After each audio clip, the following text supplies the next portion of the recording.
ஸ்ரீ கர்க சம்ஹிதை கிரிராஜ காண்டத்தின் 9ஆம் அத்தியாயம் கிரிராஜ கோவர்த்தனத்தின் தோற்றம் குறித்த விளக்கம்.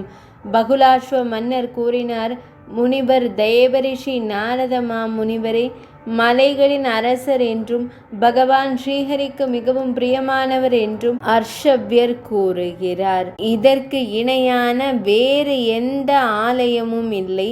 இந்த பூமியிலோ அல்லது சொர்க்கத்திலோ கூட மகா முனிவரே, தாமே பகவான் ஸ்ரீஹரியின் இதயம். எனவே இப்போது இந்த மலை மன்னர் பகவான் ஸ்ரீ கிருஷ்ணரின் மார்பிலிருந்து எப்போது தோன்றியது என்று கூறுங்கள். நாரத மாமுனிவர் கூறினார், அரசரே, பகுலாஸ்வ மன்னரே, கோலோகத்தின் தோற்ற கதையை கேளுங்கள். இது பகவான் ஸ்ரீஹரியின் அசல் லீலைகளுடன் தொடர்புடையது மற்றும் தர்மம், அர்த்தம், காமம் மற்றும் மோக்ஷம் ஆகிய 4 குணங்களையும் மனிதர்களுக்கு வழங்குபவர். இயற்கைக்கு அப்பாற்பட்ட மிகவும் பரிபூரணமான பகவான் ஸ்ரீ கிருஷ்ணர் சர்வ வல்லமை உள்ளவர், ஆழ்நிலை மற்றும் நித்தியமானவர். நாகா புத்திசாலித்தனமான உள்முக சிந்தனை கொண்டவர். அவர் சுயமாக ஒளிரும் இறைவன். தொடர்ந்து கவனத்துடன் இருக்கிறார். தாமாபிமானி நட்சத்திரங்களை எண்ணும் காலம் என்ற கடவுள் கூட அவரை ஆளும் திறன் கொண்டவர். ராஜனே, மகத்தத்துவ மற்றும் சத்வ போன்ற குணங்கள் மாயையால் கூட அதன் செல்வாக்கை செலுத்த முடியாதவர்களின் கட்டுப்பாட்டில் எப்படி இருக்க இயலும்? அரசனே, அவை ஒருபோதும் மனம், உணர்வு, புத்தி மற்றும் அகங்காரத்திற்குள் நுழையாது. அவர் தனது தீர்மானத்தால் தனது சொந்த வடிவத்தில் உருவகப்படுத்தப்பட்ட பிரம்மத்தை வெளிப்படுத்தினார். முதலில் தாமரையைப் போல வெண்மையான பெரிய சேஷ நாகம் தோன்றியது. அவர்களின் மடியில் உலகம் வணங்கும் மகாலோக கோலோகம் தோன்றியது. அதை பக்தர் மீண்டும் இந்த உலகத்திற்கு திரும்புவதில்லை. பின்னர் எண்ணற்ற பிரபஞ்சங்களின் இறைவனான பகவான் ஸ்ரீ கிருஷ்ணரின் தாமரை மலர் பாதங்களில் இருந்து திரிபதக கங்கை தோன்றியது. நரேஸ்வரரே, பின்னர் பகவான் ஸ்ரீ கிருஷ்ணரின் இடது தோளிலிருந்து ஆறுகளில் சிறந்தவரான அன்னை யமுனை தோன்றினார். அவர் இதேபோல் அலங்கார மலர்களால் அலங்கரிக்கப்பட்டார்.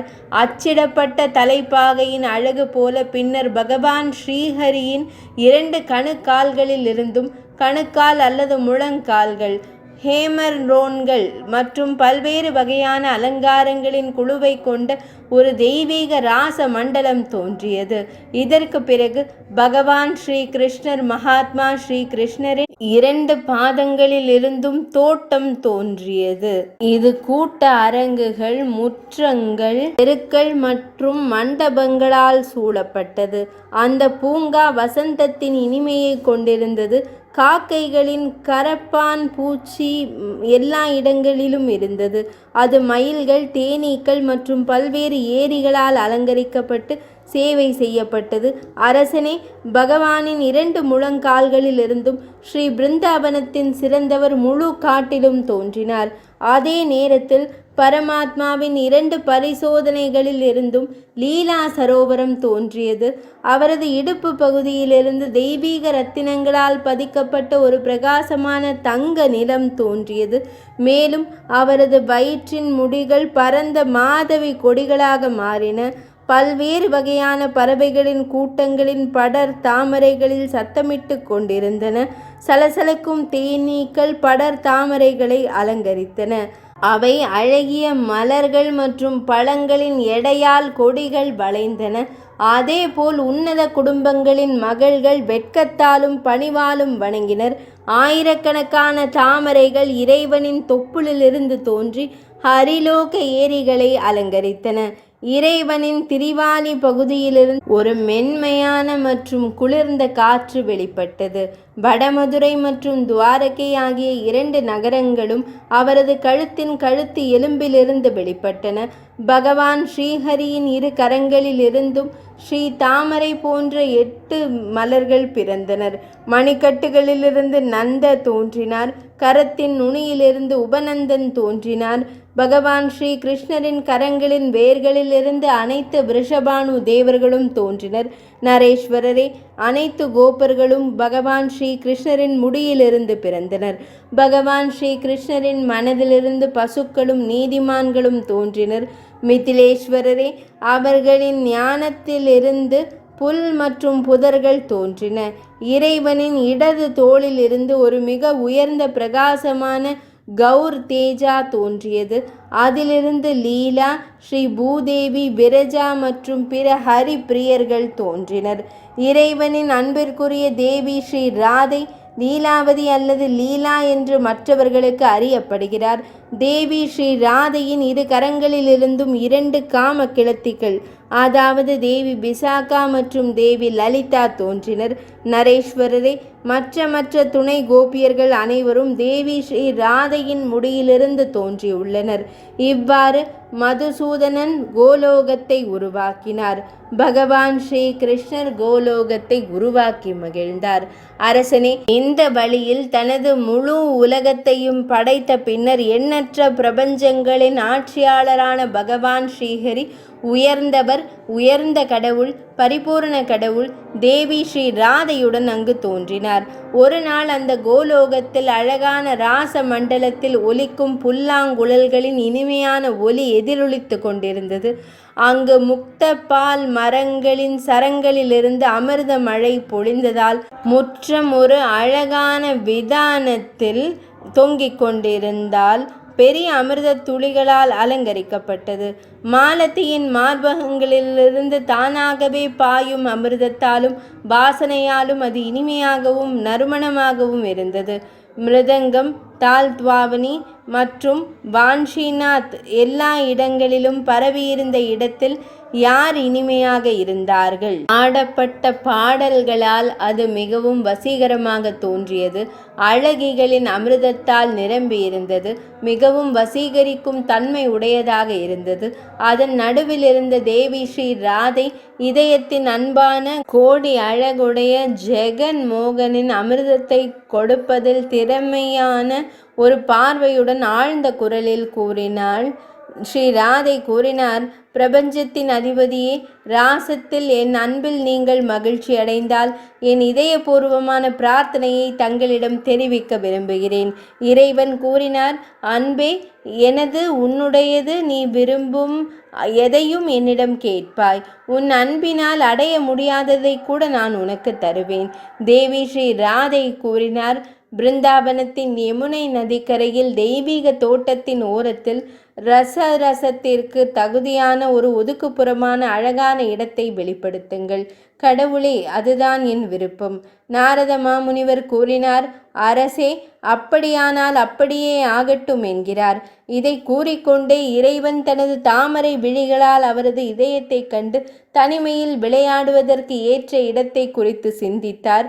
அந்த நொடியில் கோபியர்களின் குழுவின் விழிகளுக்கு முன்பாக அன்பின் உருவகம் போன்ற ஒரு அடர்த்தியான பிரகாசம் பகவான் ஸ்ரீ கிருஷ்ணரின் இதயத்திலிருந்து வெளிப்பட்டது. ரச பூமியில் விழுந்து அது ஒரு மலையின் அளவிற்கு வளர்ந்தது. இது முழு தெய்வீக மலையும் விலைமதிப்பற்ற கற்கள் மற்றும் உலோகங்களால் வரிசையாக இருந்தது. அழகான நீர் வீழ்ச்சிகளும் குகைகளும் அதை அற்புதமான அழகால் அலங்கரித்தன. கடம்ப மரம், பாகுல் மரம், அசோக மரம் மற்றும் கொடிகள் போன்ற மரங்கள் அதன் அழகை கூட்டின. மந்தார மற்றும் குந்த மர கொத்துக்களை கொண்ட அந்த மலையில் பல்வேறு வகையான பறவைகள் கிண்டல் செய்தன.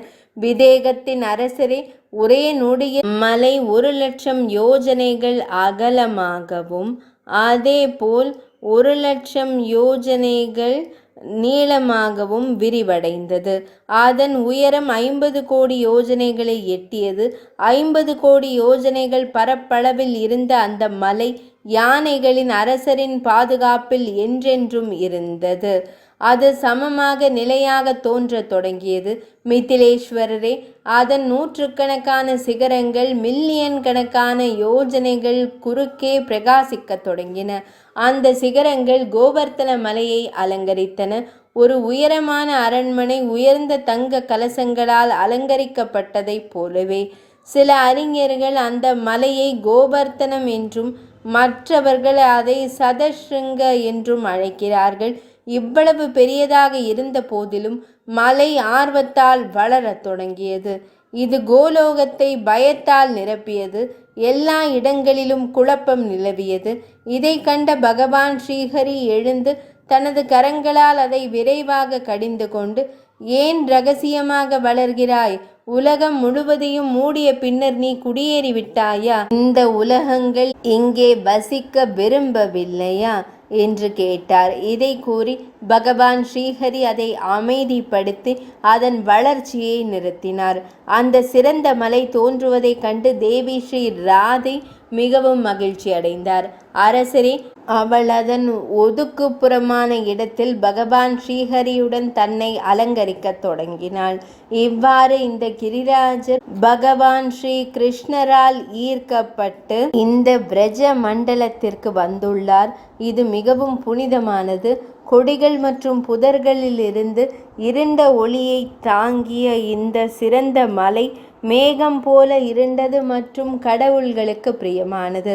கோவர்த்தன மலை இந்தியாவின் மேற்கே உள்ள ஷால்மலித தீவின் நடுவில் துரோணாச்சலத்தின் மனைவியின் வயிற்றிலிருந்து பிறந்தார். மகரிஷி புலஸ்திய மாமுனிவர் அவரை இந்தியாவில் உள்ள பிரஜமண்டலத்திற்கு அழைத்து வந்தார்.